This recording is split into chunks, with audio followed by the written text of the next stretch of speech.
Adopté en 2004, le Code des personnes et de la famille du Bénin fête son 20e anniversaire.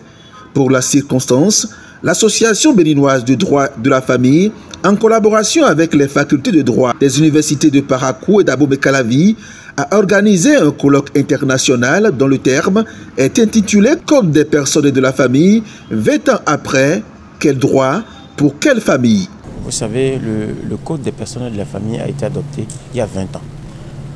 C'est le moment de marquer un temps d'arrêt et d'observer la pratique.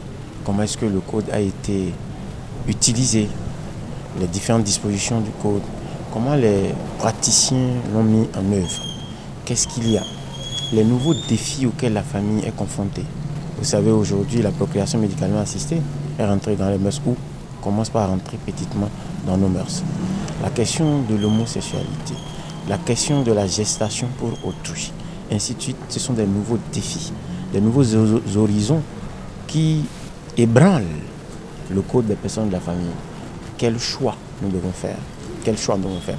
Donc c'est pour ça que nous avons réuni des sommités du droit, de la sociologie, de la psychologie, même des géographes, pour discuter des codes des personnes de la famille. En cette journée de célébration, il est essentiel de reconnaître le chemin parcouru, mais aussi de nous projeter dans l'avenir.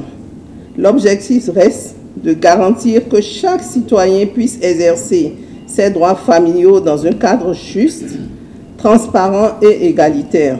Le colloque a réuni des experts en droit venus de plusieurs pays d'Afrique et d'Europe. Les débats ont porté sur la manière dont ce texte a évolué au fil des années et sur les ajustements nécessaires pour répondre aux défis contemporains liés aux nouvelles configurations familiales, aux évolutions sociétales et aux normes internationales en matière de droits humains. C'est pour cela qu'il y a 5 panels. Vous avez panel 1, les personnes. Panel 2, la famille face aux défis de droit. Panel 3, la famille face aux autres droits et les autres sciences. Panel 4, la famille en droit comparé et en droit international privé. Et panel 5, le contentieux familial. Le format pluridisciplinaire du présent colloque est une approche novatrice pour réfléchir aux progrès réalisés, identifier les obstacles et envisager ensemble des solutions pertinentes et durables à travers le thème central décliné en des sous-thèmes tout aussi intéressants les uns que les autres. C'est l'occasion plus que jamais d'apporter chacune et chacun vos précieuses contributions au balisage de la famille béninoise dans son contexte actuel et face à ces défis dans son environnement local. Ensemble, œuvrons pour un avenir où chaque membre de la famille trouve sa place et sa voix. Je vais parler de l'activité au foyer du conjoint. Dans une loi adoptée en Côte d'Ivoire depuis le 26 juin 2019.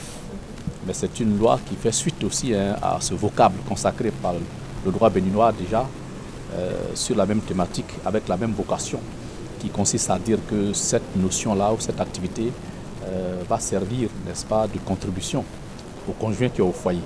C'est ce sujet que je vais vraiment aborder dans le cadre de ces assises. Le code des personnes et de la famille, déjà il faut le replacer dans le contexte général de la codification, puisque vous avez aussi un code de l'enfant. Vous avez l'intervention en droit de la famille du code pénal. Il y a de nombreuses dispositions de droit substantiel et cela suppose de la part des juristes une formation globale tout à la fois sur le code de l'enfant, le code des personnes et de la famille, le droit pénal, mais aussi les questions procédurales, les questions de justice qui sont plus ma spécialité. Et je m'interroge sur l'avenir de ce code, notamment au regard des réalités africaines, puisqu'il est difficile d'avoir seulement un droit posé indépendamment du droit vivant. Et ce droit vivant existe au Bénin, donc comment concilier ces réalités africaines, ce droit posé?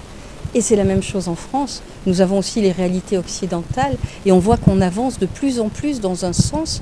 Et est-ce que nous voulons tous, pour la famille et pour nos enfants, aller dans le sens qui est marqué par nos juridictions, par notre jurisprudence? Et c'est pourquoi il est nécessaire de faire ce genre de colloque pour réfléchir sur les fondements, sur les raisons et sur la famille que l'on veut pour notre pays. Il n'y a pas de la famille sans l'économie. Il n'y a pas la famille sans le monde économique. Donc, ce colloque est très important pour le patronat. Les travaux de ce colloque vont servir, vont nous permettre au patronat de savoir comment aiguiller, comment transformer les ressources au niveau du monde économique. Vous savez, les chefs d'entreprise se basent sur les humains, la famille. Quand la famille est bien assise, vous avez une bonne entreprise. L'entreprise donne en affaires. Donc aujourd'hui, il n'y a pas un monde économique sans une bonne famille et il n'y a pas une bonne famille sans le monde économique. C'est ce que nous attendons de ce colloque. Le colloque a également mis en lumière l'urgence d'une meilleure sensibilisation du public aux droits familiaux, notamment dans les zones rurales où la méconnaissance des lois reste un obstacle majeur à leur application. Pour refléter au mieux notre engagement envers les communautés au Bénin, en Afrique et dans le monde, votre plateforme média Reporter Bénin Monde embrasse une plus large vision et devient Reporter Média Monde. Nous sommes le trait d'union entre les communautés et les gouvernants. Suivez-nous via notre site www.reportermediamonde.com et en vous abonnant à nos différentes pages sur les réseaux sociaux. Reporter Média Monde. Nous faisons de votre information l'actualité du moment.